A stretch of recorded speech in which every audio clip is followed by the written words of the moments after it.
Shalom, and welcome back to Bnei Noach Academy. Thoughts on the Torah. Please remember to hit the like button, to subscribe, most importantly, to share this insight and inspiration with friends and family.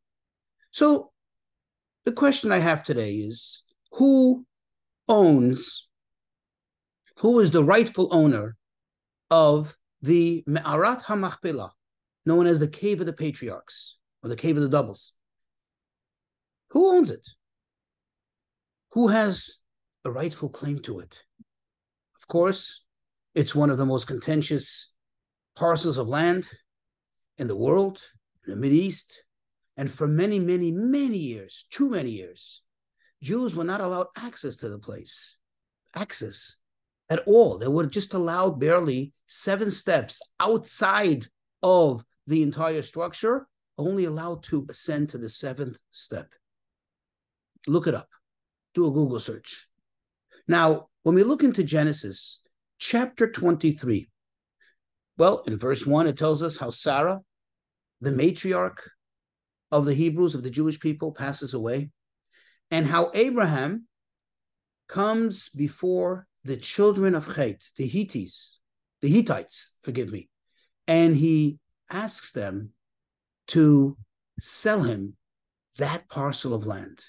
He asks them, please, to allow him to purchase this land so that he could now bury his dead. He knew what they didn't know. He knew that this land is very special. He knew that this cave is extremely important to everyone, historically, to all mankind, because he was privy to the fact that Adam and Eve are buried there. They weren't. But he was ready to give them market value, top market value, to purchase that parcel of land. He insisted on giving them money.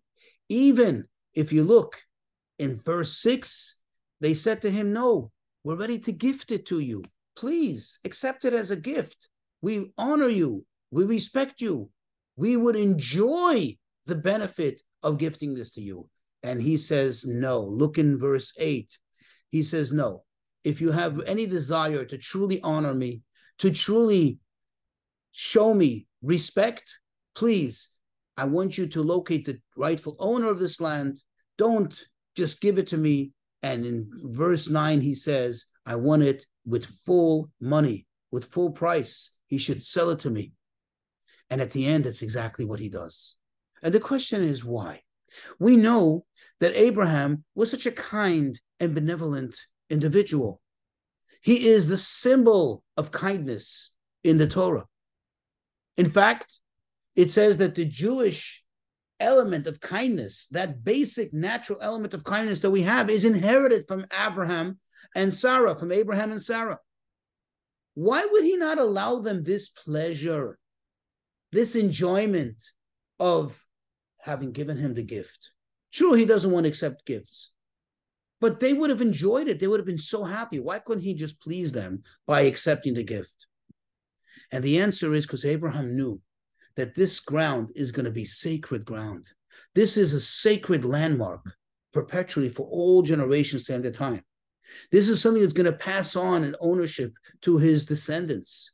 He didn't want anyone to have any whatsoever claim to it or connection to it, even the remote attachment to it of being able to say, it is we who gifted it to you. In other words, it's our goodwill, it's our kindness, it's our benevolence, which is the reason for your ownership of it. He didn't want that. He wanted to pay outright for it. Thus, what is the reason why Abraham owns it? What is the reason why his future descendants, the Jewish people, own it? Because he paid for it, because of his money. There was an exchange of funds here, and that's why he owns it. Abraham had the foresight, and he knew what the future holds. He sensed that in the future, there's always going to be contention. There are going to be those who are going to complain, are going to claim ownership to the land. There are those who are going to argue that the Jews are not the rightful owners of it, and therefore he wanted to eliminate any such possibility, and he established right from the beginning that this is a true an absolute possession of Abraham, and thus he passes it on to his children. And who was the next couple to be buried there? Of course, Yitzchak, Isaac, and his wife, Rebekah. And that explains it. Who does it belong to? It belongs to the Jewish people.